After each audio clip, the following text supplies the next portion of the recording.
ማእከል ጥዕና ሰሜናዊ ምዕራብ ኣስመራ ትቦ ኣገልግሎት ምዕባል ተወሳኺ ጻዕሪ ክካየድ ተገልገልቲ ኣዘኻኺሮም ብዛዕባ እዚ ጸብጸብ ኣለና ሰይቦ ቀርብ እዩ ማእከል ጥዕና ሰሜናዊ ምዕራብ ኣስመራ ዝምስገና አገልግሎት ትቦም ከም ዘላ ንዝበለጸ ውጽኢት ግና ተወሳኺ ወፍሪ ክካየደላ ከም ዘድሊ ተገልገልቲ ኣዘኻኺሮም ንሳቶም ንኤሪና ብዝሃቦ ሓበሬታ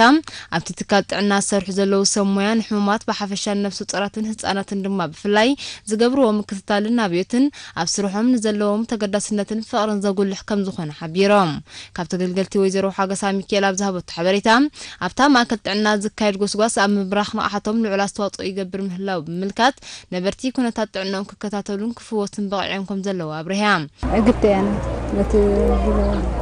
አገልግሎት ወሃብነት ኣብ ሰዓት ይመጽ እቲ ልመጽሕወስ ሰዓት ኩሉ ምክንያት የለ ኣብዛ መጽስ ደንጓላ ማለት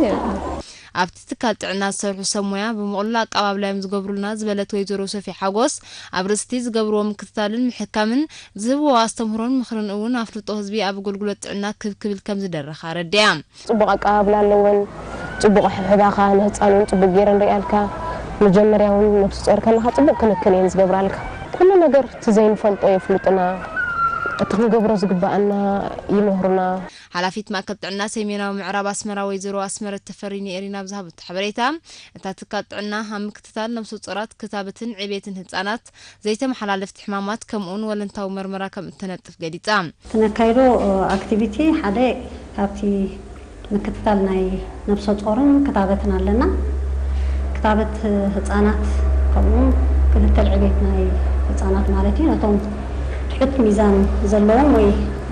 ትሑት ክብደት ሚዛን ዘለዎም ህጻናት ምልላይ ማለት እዩ ካልእ ናይ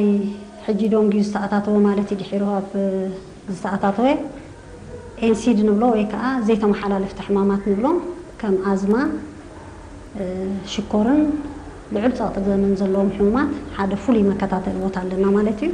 ማእከል ጥዕና ሰሜናዊ ምዕራብ ኣስመራ ካብ ሓዝሓዝ ማይ ተመናይ ዓዲ ኣቤቶም ዓዲ ሰግዶ ወኪድባ ፓራድባ ዓዲ ንፋስን ድርፎን ዝመጹ ተገልገልቲ ተእንግድ